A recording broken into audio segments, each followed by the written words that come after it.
여러 가지 덕성 중에서 창의성 중심으로 가야 되는 이유에 대해서 간단하게 이제 몇 가지 설명을 드리자면은 2008년 금융위기 이후에 주로 경제학자들을 중심으로 인간이 가진 진짜 자산이 뭔가 거품이 끼지 않은 진짜 자산 이 뭔가를 조사를 해봤더니 세 가지가 나오는 거예요. 아까 우리 지능을 만드는 거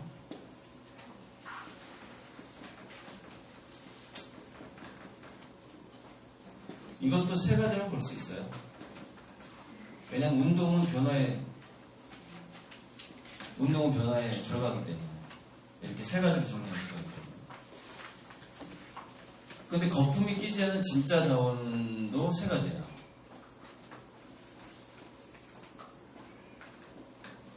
근데 3번이 재밌어요. 3번이 1번, 2번은 되게 쉬울 수 있는데 3번이 창의성이라는 거예요. 그러니까 여러분 사람이요 어떤 경제적인 부를 이루고 뭔가 성공을 하잖아요. 하는데 다 이거 세 가지 안에 범주에 속합니다. 돈을 버는 것도 마찬가지고 옛날에 지주들이 왜 부자였어요? 거기서 먹거리를 생산했기 때문에 부자가 된 거거든요. 먹을거리를. 그래서 지금 지하자원하고 먹거리가 동시에 풍부한 국가들이 있어요.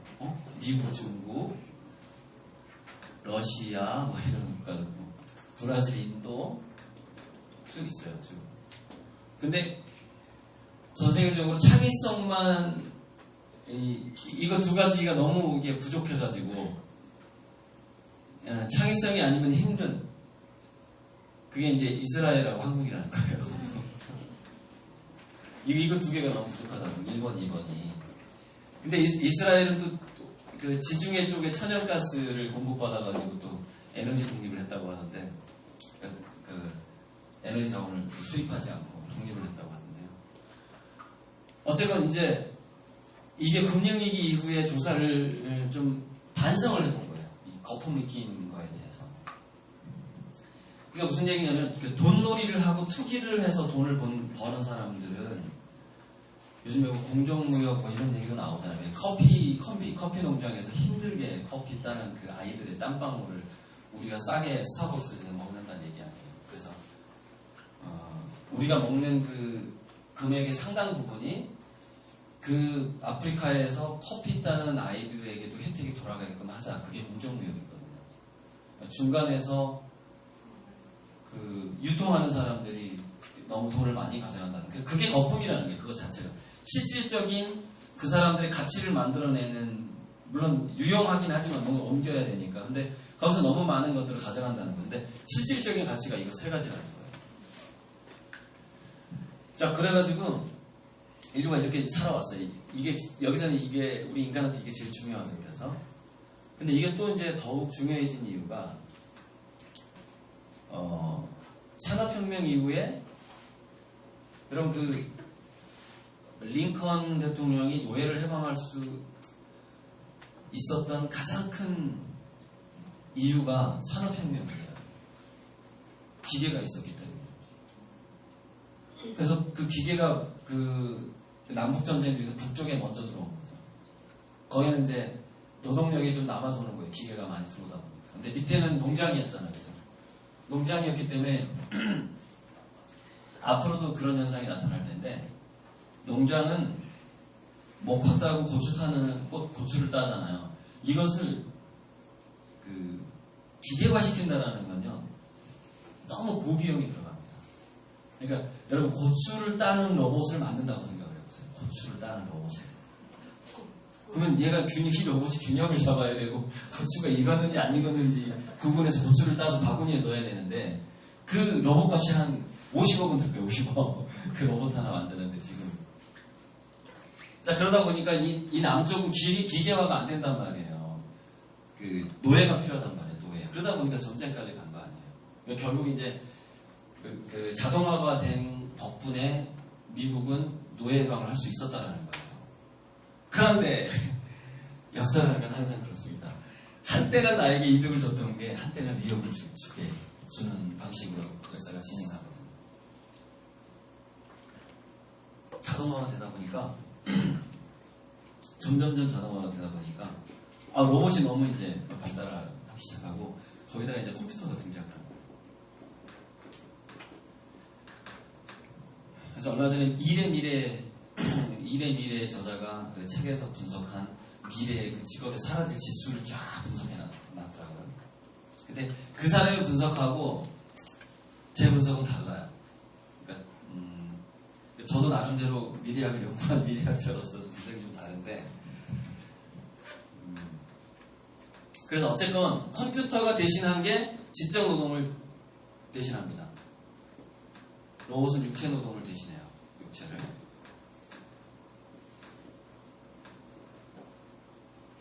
그리고 이거 두 개가 결합돼서 조금 이제 그 생각도 할 수 있고 육체 노동도 할 수 있는 것들이 나타나기 시작했어요. 이게 지금은 이제 그 프로그램대 그 자동차 조립도 프로그램대인데 이렇게 하잖아요. 연극도 하고 그런 것들이 나타났는데 이게 이제 이 두 개가 결합된 거, 지적 노동과 육체 노동이 결합된 것들도 나름대로 발달을 하고 특히 지적 노동 쪽에서 굉장히 급속도로 발달을 해버린 거죠, 컴퓨터가. 그래서 1997년에 체스 게임을 컴퓨터가 이겼고 2011년에 굉장히 지적인 미국의 아이비리그 명문대학 전공을 3개 정도 가져야만이 챔피언이 될 수 있는 그 제퍼디라는 퀴즈쇼에서 IBM의 왓슨이라는 슈퍼컴퓨터가 거의 한 2배 차이로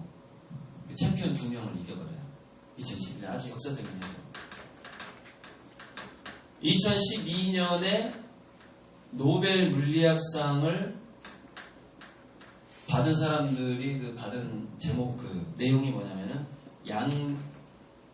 양자 원리로 컴퓨터를 만들 수 있는 원리였어요.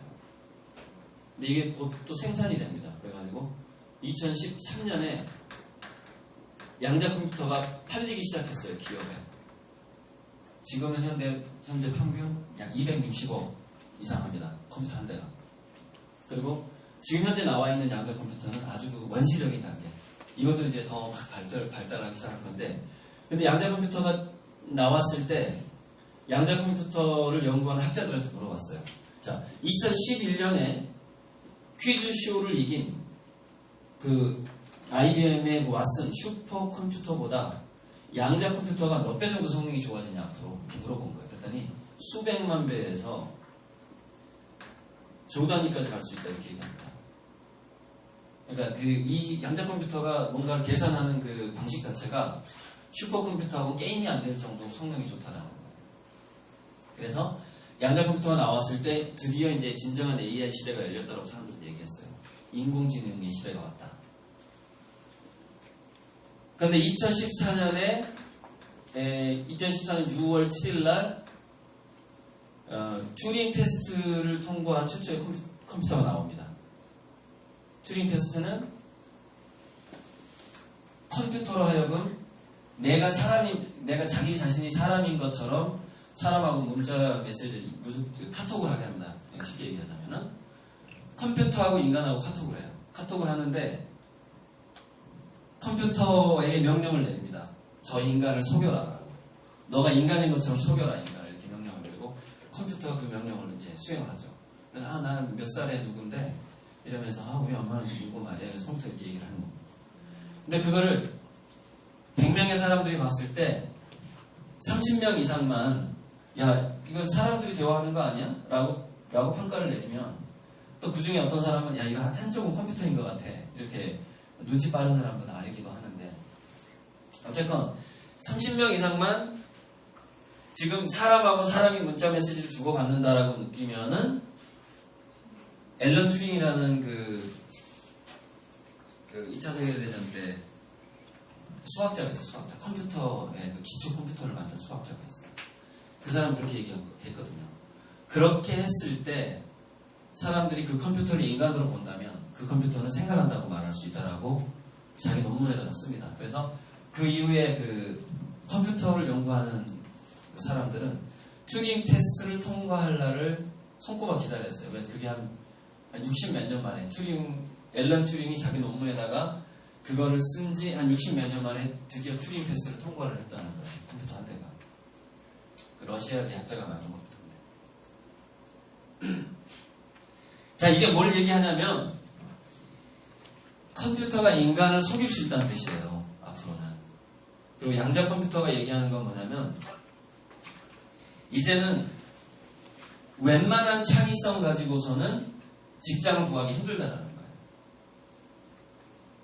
그래서 이거를 어떤 식으로 말할 수가 있냐면 지적 노동의 종말은 뭐의 종말이냐면은 어떤 기능으로서의 공부의 종말입니다. 기능으로서의 공부는 종말이에요. 왜? 기능으로서는 어차피 컴퓨터를 못 이겨요, 인간이 이제는. 훨씬 뛰어나요. 양자 컴퓨터 같은 경우에 전 지구에 있는 인류의 모든 IQ를 모은 것보다 더 영리하다는 거예요. 양자 컴퓨터 한 대가. 그거를 다룬 영화가 트랜센던스라고 최근 SF 영화가 하나 나왔어요. 그거 한번 그 비디오는 한번 보세요.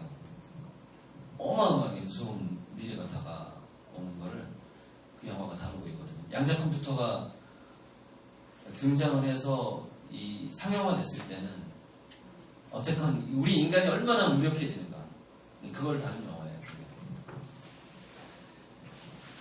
기능으로서 공부는 끝났다.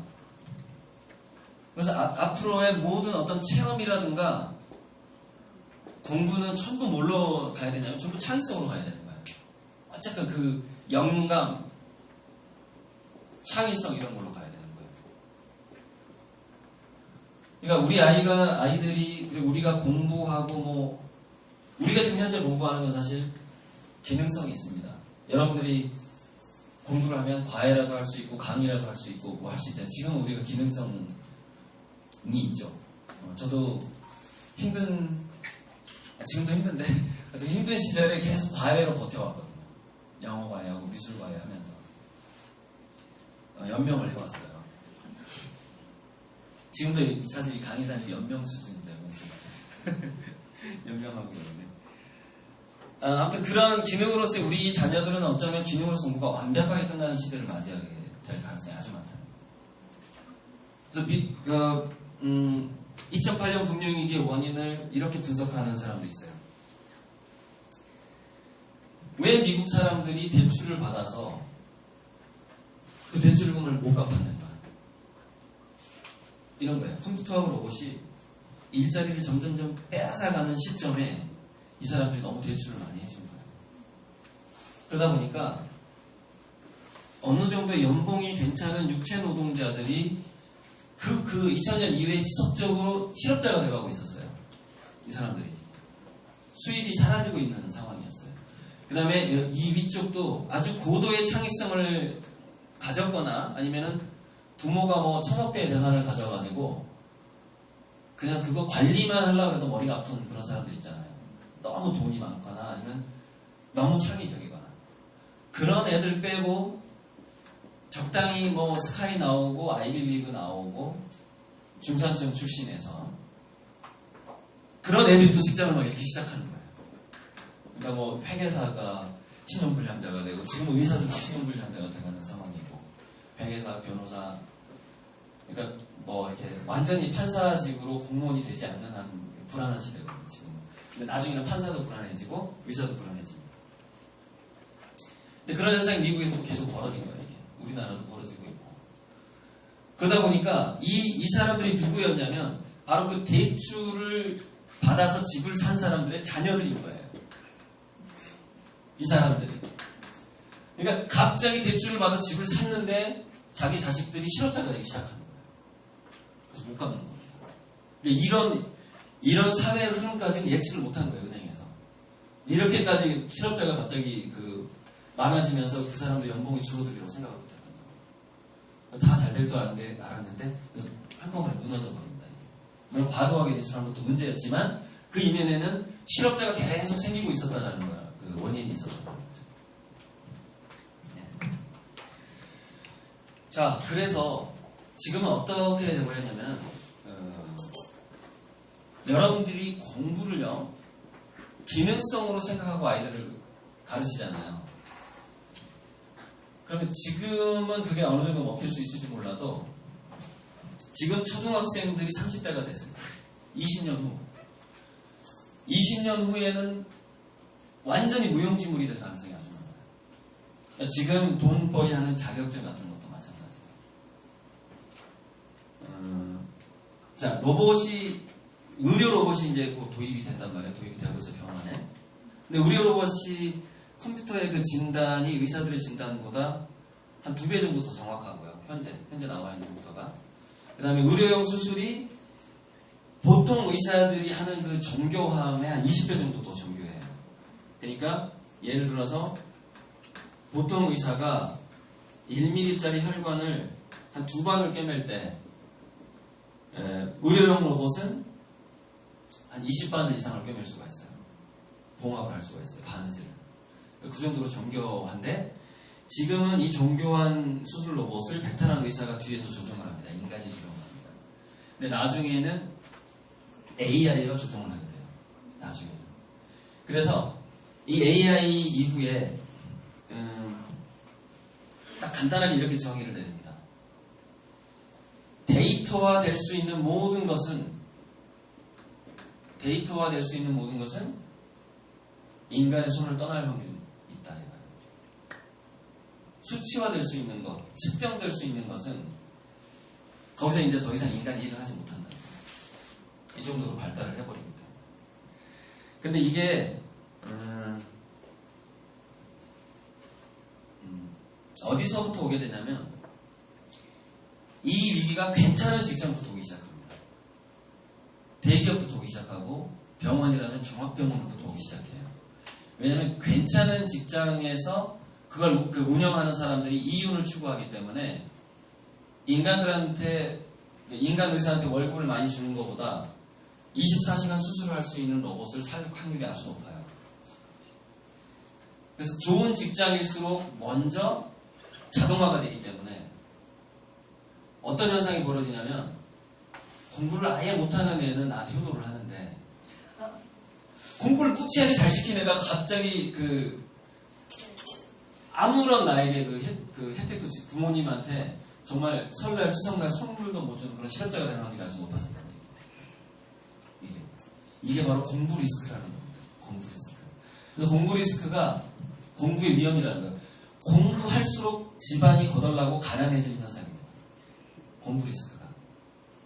근데 이게 실제로 있어요. 실제로 미국에서 대학을 많이 보낸 집안일수록 몰락을 해버린 거예요. 특히 2008년 금융위기 때. 지금 여러분 학자금 신용불량자가 엄청나게 큰 문제예요. 미국에서. 대학 다니면서 대출 받아가지고 대학 다녔잖아요. 생각해보세요. 대출 받아서 집 산 거나 대출 받아서 대학 다니는 거랑 똑같죠.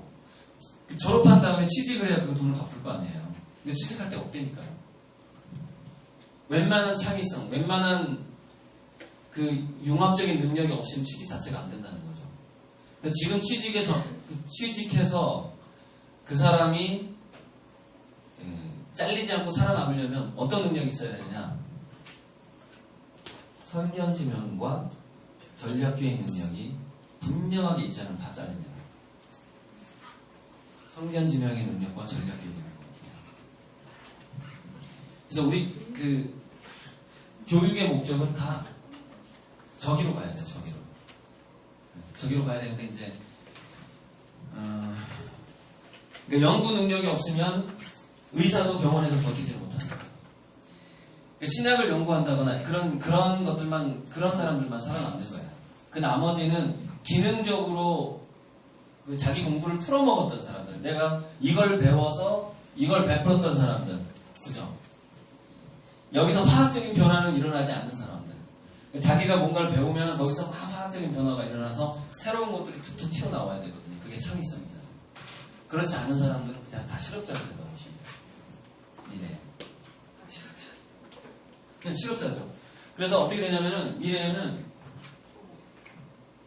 젊은이들이 연금을 받는 시대가 와요. 젊은이들이. 예, 지금은 실업급여 형태로 나가잖아요. 미래에는 실업급여라는 말도 없어질 거예요. 왜냐하면 전 국민이 이렇게 될 거니까. 창의성을 획득해서 계속 직장에서 일을 하는 사람과 아예 일을 못하는 사람으로 구분이 되게 되면 그건 실업급여가 아니죠. 그냥 국민연금 개념이 되는 거죠. 아예 취직을 할 가능성이 없는데 실업급여라는 이름을 붙일 리가 없거든요. 그래서 미래학자들은 미래 경제 그래프가 이렇게 한다는 거죠.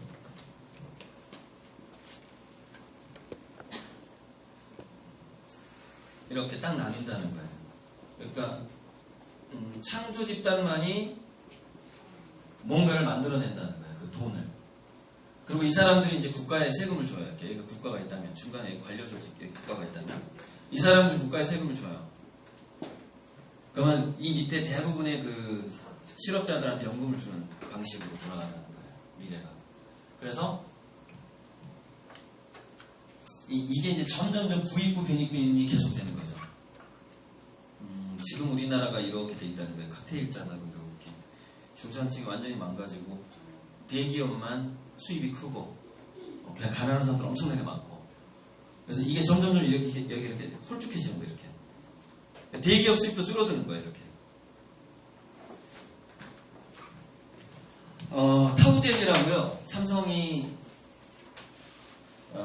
애플의 iOS하고 구글의 안드로이드 운영체제, 제3의 운영체제 타우젠이라는 걸 만들려고 노력을 해왔었어요. 삼성이. 근데 그걸 포기했답니다. 삼성이. 포기했다는 얘기가 들려요. 포기했다.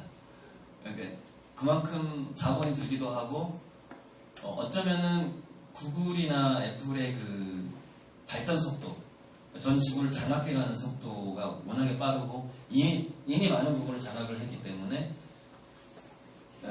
비슷한 성격의 그 OS를 만들어서 이 사람들을 상대할 수 없다라는 판단을 내린 것 같아요. 이미 자리를 잡아버렸다는 거죠. 그걸 플랫폼이라고 하거든요. 그러니까 이게 피라미드에서 컴퓨터와 로봇이 나오면서 관련된 거예요. 어떤 그 돈을 버는 장터가 플랫폼인데 이렇게 구글의 장터가 있고 뭐 애플의 장터가 있고 이런 식이에요. 그 다음에 뭐 삼성의 장터가 이렇게 좀 있었어요. 네, 이런 식으로. 그런데 삼성에서 그 스마트폰의 그 운영체제에다가 삼성만의 창의성을 가미해서 좀 더 재미있게 스마트폰에다가 이렇게 어떤 기능을 추가하는 걸 지금까지 해왔는데 구글이 그걸 금지시킨 겁니다. 하지 마라. 니네들 우리 OS 만지지 마. 원래 우리 거잖아 그거. 이게 무슨 얘기냐면 니네들 머리 쓰지 마 이런 뜻이에요. 창의적인 머리 쓰지 마. 머리는 우리만 쓸 거야. 머리는 우리만 쓸 테니까 너네들은 그냥 하청업자만 해 이런 뜻이거든요. 근데 이건 그냥 본능이에요. 기업의 본능이고 모든 그 장사꾼들의 본능입니다. 얘가 내 일꾼이길 바라지 얘가 커가지고 우리 회사를 위협하는 사람이 되길 바라는 기업은 없어요. 그래서 구글도 삼성한테 그렇게 하는 겁니다. 그래서 우리나라 대기업은 이제 이게 수입이 줄어들 수밖에 없는 거죠. 현대자동차 같은 경우에도 현대자동차가 스마트카가 됐을 때 스마트카로 바뀌었을 때 거기서 현대가 가져갈 수 있는 이 일은 점점 좀 줄어들게 되는 거예요. 스마트카를 운영하려면은 미국의 GPS가 있어야 되고 구글의 운영체계가 있어야 돼요. 그러니까 진짜 고부가 가치는 큰 기업들이 더 가져가는 거예요. 글로벌 대기업들이 가져가게 되고 우리나라 기업 수입이 줄어들게 되는 거죠. 그래서 머지않아 우리나라도 핀란드에서 노키아가 망했던 상황이 온단 말이에요. 그래서 그게 아마 어쨌든 10년 동안 그게 좀 장기적으로 올지 5년 내에 갑자기 올지 그건 잘 모르겠어요. 저도. 근데 그런 상황이 다가오고 있어요. 한국에 지금. 이 얘기가 무슨 얘기냐면 취직할 확률이 거의 없다는 거예요. 이제 스카이를 나온다 할지라도. 그 얘기 또 어떤 얘기냐면, 웬만큼 공부를 잘하는 것은 아무 소용이 없는 시대가 옵니다. 우리나라에서 스카이 대학을 가더라도 그 대학 내에서 5% 안에 들어야 돼요. 의사가 되더라도 의사 안에서 5% 안에 들어야 돼요. 의대를 가더라도. 그렇지 않으면 의미 없는 시대가 와버린 거예요. 의미 없는 시대. 실업자가 돼야 되고 취직도 못하고. 나머지는 AI가 알아서 운영하게 되고 이런 거죠. 자, 그래서 좀 이제 현실적으로 가야 되는데 어쨌건 현실적으로 이런 겁니다. 자,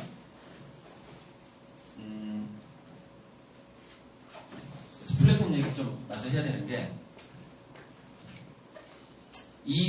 전 세계적으로 아무리 그 대기업들이 경제적인 포션을 취한다 할지라도 그 남아있는 틈새 시장들이 있어요. 이 안에서 이제 우리는 창의성을 발휘해서 그 한국의 벤처기업들이 이렇게 넓혀 나가야 되거든요. 이스라엘의 특허 같은 걸 내면서 이렇게 넓혀가야 되는데, 이게 다 창의성이잖아요. 창의성 없으면 특허를 낼 수가 없는 거니까. 그리고 이렇게 창의성으로 그 글로벌 경제에서 이렇게 경쟁을 하는 그 사람들을 배출하는 게 지금 이제 교육의 목적이 돼가고 있어요. 그래서 수능 시험 문제라든가 이런 것들이 대부분 창의성 위주로 바뀔 겁니다. 입사 시험은 급속도로 바뀌게 돼요. 입사 시험. 그러니까 미국 같은 경우에도 MBA 출신 경제 경영 쪽을 배운 사람들의 그 취업률이 한 30% 이상이 다운됐어요. 회사에서 안 뽑아요. 경제 경영으로 해결이 안 되는 거예요. 그 회사의 경영. 이 30%가 다운된 거를 지금 누가 가장 많이 차지한 사람이 미술대학 출신입니다. 미국에서 그 신입사원의 비율이 달라지고 있어요.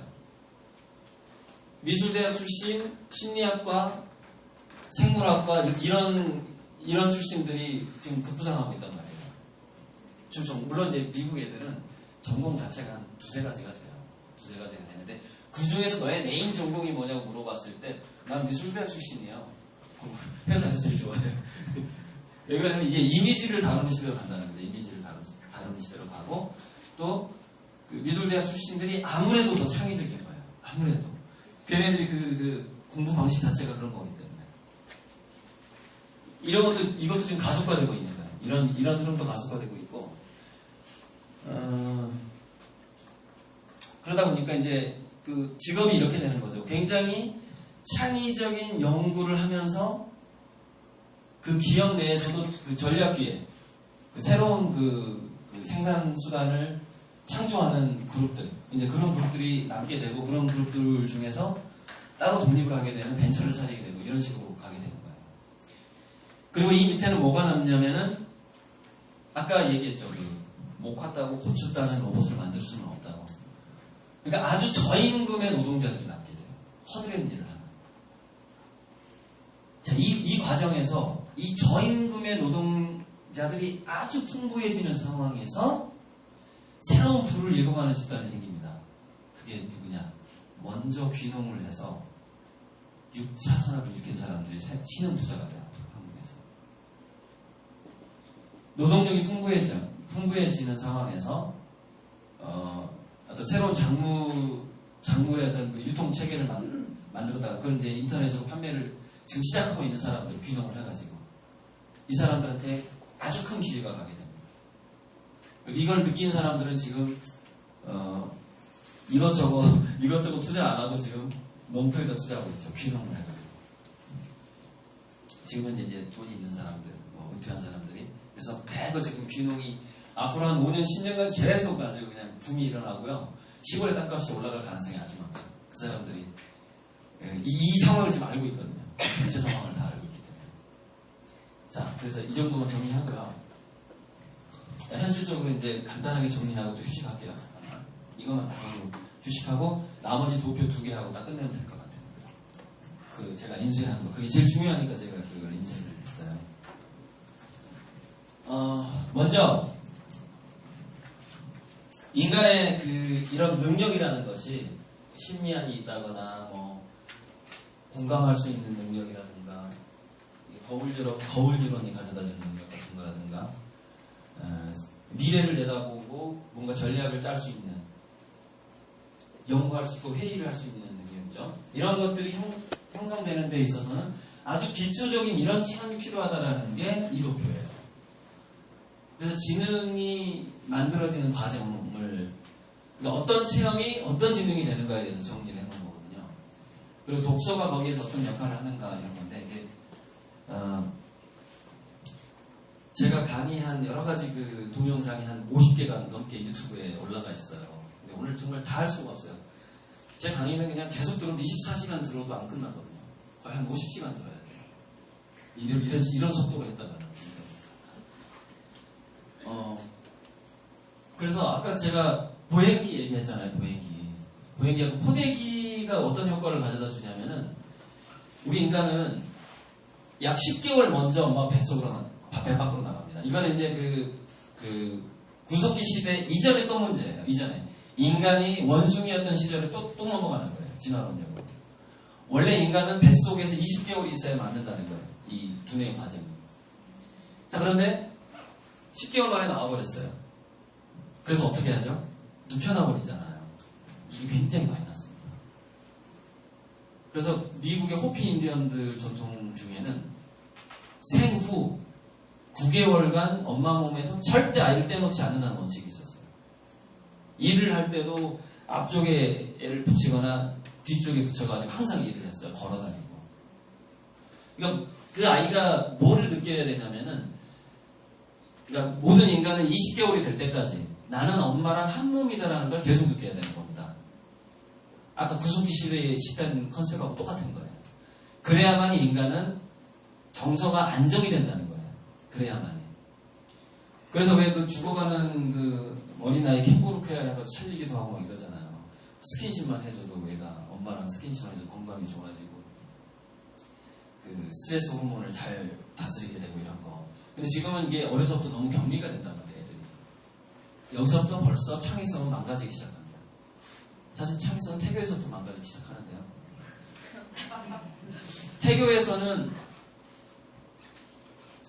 태교에 딱 한 가지만 골라라면 산모가 즐거워야 된다.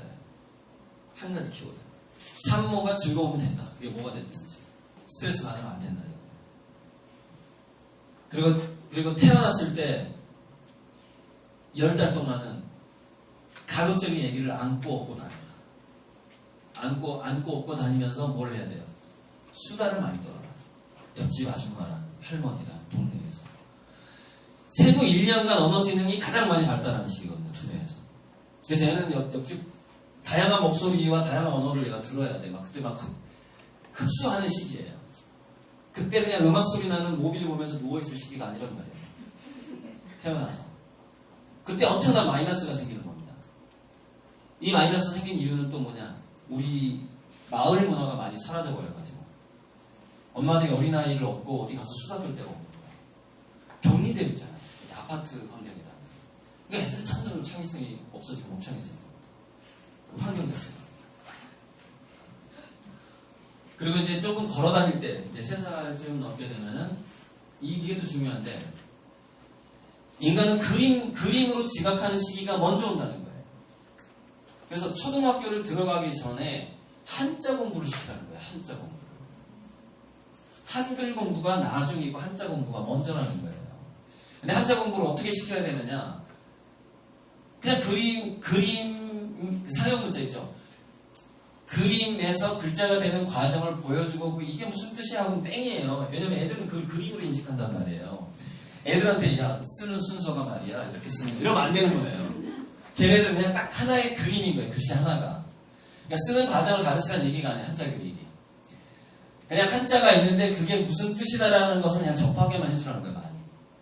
근데 우리가 기역, 니은, 가나다라, ABCD라는 건 쓰는 법을 가르쳐야 되잖아요. 그리고 물론 기역, 니은 애가 그 모양애가 뭔가 의미가 있긴 한데 상징체계란 말이에요. 이거는 약속이에요. 약속.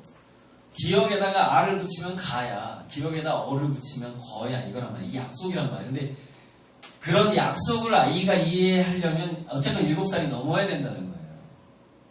그러니까 무슨 그 전에 그걸 가르치게 되면 효과가 덜하고, 그때 그림 지각의 시대이기 때문에 이미지로 공부해야 되는 시기에 그 상징적인 한글이나 알파벳을 가르침으로써 얘는 이중 마이너스가 되는 겁니다. 왜? 한자를 공부할 그 시간이 줄어들게 되죠. 그죠? 그리고 아직 그 상징 체계를 배울 만한 나이가 아닌데 그걸로 시간을 낭비하고 있는 거예요. 그러니까 2번 마이너스가 되는 거죠. 이중으로. 중간에 한자 교육이 먼저 들어가야 되고요. 그리고 이 한자 교육은 특히 공간지각 능력을 굉장히 발달시키는데,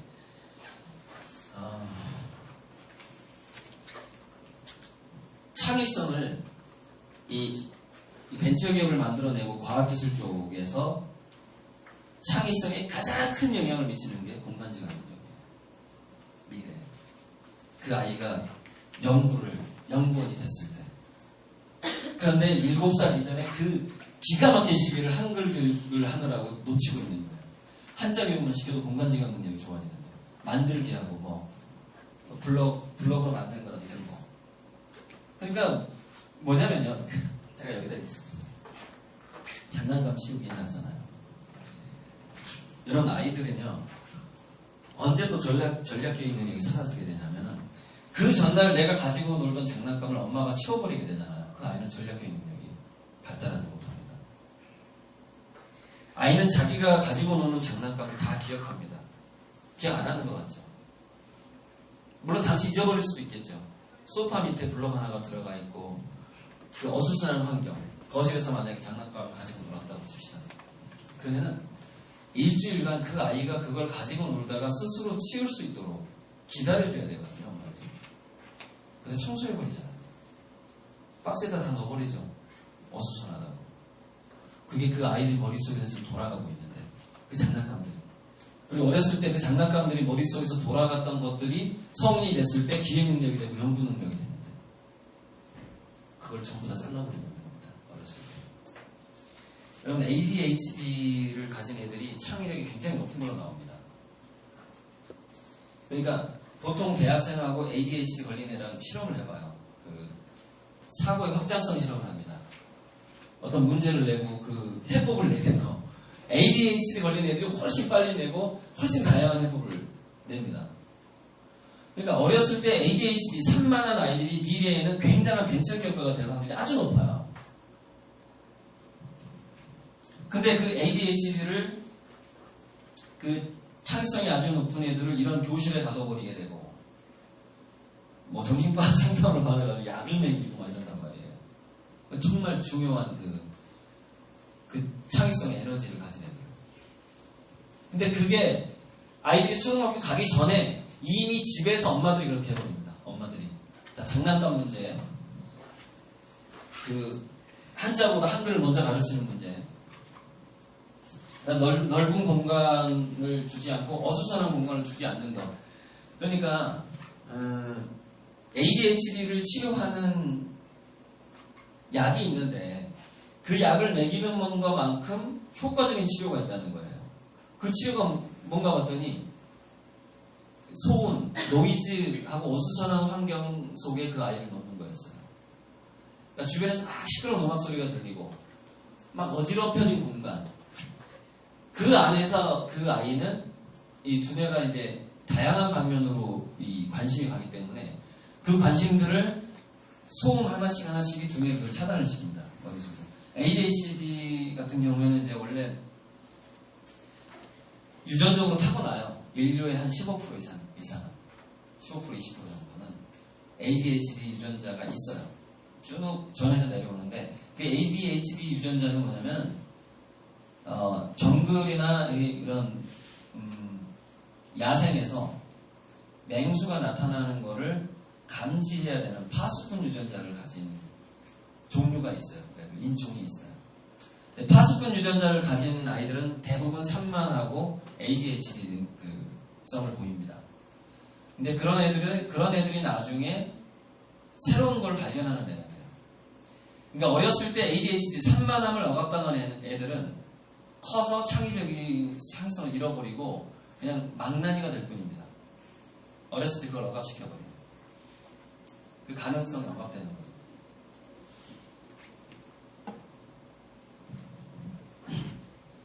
그래서 이제 그런 그 다양한 감각들을 체험하는 게 단어의 의미를 형성합니다. 단어의 의미를. 그러니까 어렸을 때요, 많이 다쳐보고 짠맛도 보고 단맛도 보고 얼음도 만져보고 불에도 대고 뜨거운 물에도 대보고 막 이런 애들 있잖아요. 막 3살, 8살 사이에 말썽을 많이 피우는. 아까 제가 했던 얘기랑 다 연결되는 거예요. 친엄마의 케어를 받게 되면, 친엄마의 집중적인 과잉보호를 받게 되면 그런 체험들을 거의 못하게 됩니다. 뜨거운 물에 대보지도 못하고 무릎 까진다거나 뭐 피를 흘려본다거나 이런 체험을 못해요. 너무 관리를 잘해버리기 때문에. 그럼 그런 애들은 뭐가 문제가 되느냐? 단어를 읽을 때 단어의 뜻을 깊이 있게 느끼지 못하는 애가 된다는 거예요. 이게 참 인생이라는 게요, 공짜가 없다. 공짜가. 어렸을 때 그런 자극적인 체험을 주란 얘기가 아니라 자기 스스로 냅두면 알아서 체험을 합니다. 애들이 냅두면, 관리만 좀 소홀히 하면은 얘네들이 가서 어디 가서 다쳐가지고 와요. 네.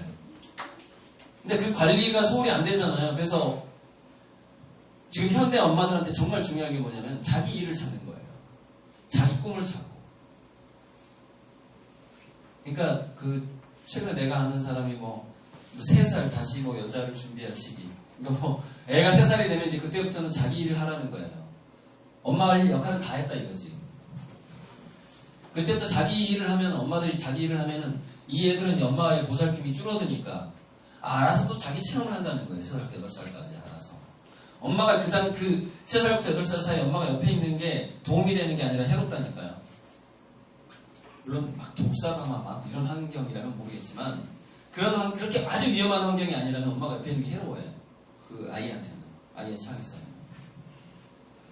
그래서 운동 체험 같은 걸 하면서는 문법적인 발달이 된다는 거예요. 두뇌에서. 그러니까 두뇌에서 운동을 할 때 쓰는 뉴런이 작물을 할 때 그대로 쓰더라는 거예요. 그러니까 어렸을 때 그 다양한 운동을 해보지 않은 애는 중고등학교 때 문장력이 안 생긴다는 뜻입니다. 두뇌는 그 역할을 했던 게 나중에 성인이 됐을 때는 그 역할이 그 같은 두뇌 부위에서 그거를 하게 되는 거예요. 그러니까 뭐 이런 거죠. 예를 들어서 우리가 예전에 그 마당극을 할 때 돗자리를 딱 펴놓으면 거기서 밥을 먹을 수도 있고 연극을 할 수도 있고 뭐 그런 거랑 똑같은 거예요. 두뇌는 그런 어떤 돗자리가 하나 펴지는 건데, 막 이렇게 운동을 많이 하던 돗자리에서는 문법을 인식하고 그 독해하는 능력 쪽으로 발달하더라는 거예요. 그 돗자리에 가진 두뇌는. 그래서 이렇게 감각 체험을 하고 뭔가 이렇게 그 뜨거운 맛을 오감 체험이라고 하죠. 오감 체험을 많이 해봤던 것들은 나중에 한 단어의 의미를 이해하는 능력이 되더라는 거예요. 그 다음에 이 화형론, 그러니까 이거는 뭐냐면 이제 스토리를 만들어낸다거나 문장을 써서 이야기를 글짓기를 한다거나, 글짓기 능력하고 전략적인 능력은 같은 능력이에요. 그러니까 지금 대학생들이 공부를 잘해서 대학을 갔는데 예전의 대학생들에 비해서 굉장히 떨어지는 능력이 있대요. 그게 글쓰기 능력이에요. 지금 애들이. 지금 애들은 왜 글쓰기 능력이, 똑같이 우수해서 스카이를 갖고 아이비리그를 갔는데 왜 얘네들 글쓰기 능력이 떨어졌을까요? 이런 체험들의 결핍입니다. 단어에 대한 이해 깊이가 떨어져요. 깊이가 있잖아. 그 다음에 어렸을 때 공부하느라 운동 체험이 너무 부족했어요. 그다음 별점적으로 이게 부족합니다. 뭐냐면은 전체 체험이라는 거예요. 전체 체험이라는 거는 돈 주고 어디 가서 체험 학습 활동하는 게 아니에요. 자기가 씨앗 하나를 심었으면은 그 씨앗이 사계절을 지나서 열매 맺는 것까지 자기가 전부 다 체험하는 거예요. 주말 농장 하나를 하면은 돌을 골라내고 걸음을 치고 씨앗을 심고 풀 뽑고 하는 거를 그 어린아이가 다 해보는 거예요. 절대 어른이 도와줘서는 안 되는 겁니다. 그걸 어른이 개입해버리면 걔는 나중에 이게 안 생긴다는 거예요. 전략기획 능력에 타격을 입게 된다는 거예요. 여러분, 전략기획 능력은요, 전부 뭘로 이루어집니다 아세요? 중간 고리를 찾아내는 능력이에요. 이걸 얘기했던 게 누구예요? 스티브 잡스 아니에요? 스티브 잡스. 나는 점들을 연결했을 뿐이다. 이게 스티브 잡스가 한 얘기예요. 고리를 찾아내는 능력이에요. 전략적인 능력은. 근데 보세요. 체험 자체가 고리가 빠져 있어요. 도자기 체험을 하는데 딱 갔더니 내 도자기 체험 알바도 해봤거든요. 내가 아는 그 이촌에 그 도예하는 그 선배님이 계신데 제가 미술대에 나왔잖아요. 알바를 어떻게 하냐면은 초등학생 체험단이 딱 들어오기 전에 한 손가락 두께 정도는 되는 점토를 딱 A4 한 장 크기로 잘라놓습니다. 미리. 책상 위에 다 이렇게 탁탁탁탁탁 애들이 버스 타고 쫙 와가지고 쫙 앉아요. 그럼 이제 그 전에 이제 우리가 뭐 하냐면 샘플을 만들어놔요. 샘플을 미리 사지선당이에요. 거의 오지선당이에요. 샘플을 이 흙으로 말이야 이것도 만들 수 있고 이것도 만들 수 있고 이것도 만들 한 4-5가지 쫙 놔요. 그럼 애들이 딱 와가지고 나 이거 만들래 하고 만들고 가요. 그러면 이제 그 중에서 조금 모험적인 그 좀 이렇게 모험심이 있는 애들은 물레 체험을 시킵니다. 성격 급한 애들 있잖아요. 얼마 만들고 나서 야 시간 남는 애들 저기 가서 물레 한번 돌려봐. 물레 돌리다가 그냥 가는 거예요. 자, 이 체험에서 얘네들이 여기서 뭐가 빠졌어요? 2번에 빠져버립니다. 2번. 심각하게 괴롭힙니다. 흙 덩어리를 주고 아무것도 제시하지 말아야 되거든요. 어른이. 그러면 얘는 수만 가지 생각을 할 수가 있는 애인데 샘플 5개를 딱 만들어 놔버린 거예요. 체험하러 갔더니. 2번 선택가 심각하게 이거는 침해를 당하고요. 그 다음에 얘는 뭐냐면은 그 점토가 어디서 나오는지를 체험을 못합니다. 최초에 그 도자기를 만든 도공이 점토를 어디서 채취를 해요? 산에 가서 흙을 해가지고 그걸 거기다 흙에다 물을 담아가지고 그 침전시키잖아요. 그래서 맨 위에 있는 고운 흙을 걷어내잖아요. 이렇게. 그걸 체험을 못하는 거예요. 그리고 또 초벌구이, 자 말리는 거, 그늘에서 말리는 거, 초벌구이, 재벌구이 얼마나 시간이 많이 걸려요. 그 다음에 장작 불 떼는 거. 완전히 파편적인 체험만 하는 거예요. 근데 자기는 도자기 체험을 했다는 거예요. 이게 바로 연결고리가 다 빠진 체험을 하는 겁니다. 그래서 그런 식으로 그 아이가 컸을 때는, 그러니까 무슨 이게, 자, 이게 독서하고도 관련이 돼요, 독서. 그러니까 다양한 독서를 하는 것이 분명히 좋긴 좋습니다. 그러나, 한 권의 책을 굉장히 충격을 받아가면서 감동을 받아가면서 읽는 것이 일종의 전체 체험이에요. 그리고 이제 그 논술을